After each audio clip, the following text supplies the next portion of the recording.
वाग्देवी मामवकल्याणी वाणी ब्रह्माणि सुतां रोष्णि वरजवदन गुरुगुहमहिते देवसुरपति विनुत विधिविहिते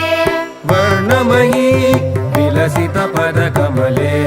परमधुर कविजनमुदित हृदये वक्रञ्जनि कम्मे वदे व्यासजनकशुकमुनिगणमुदिते वाग्देवी मामवकल्याणी वाणी ब्रह्माणि सुतां रोष्णि वनजवदन गुरुगुहमहिते देवसुरपति विनुत विधिविहिते वर्णमयी विलसित पदकमले परमधुर कविजनमुदित हृदये वक्रञ्जनि कम्मे वदे व्यास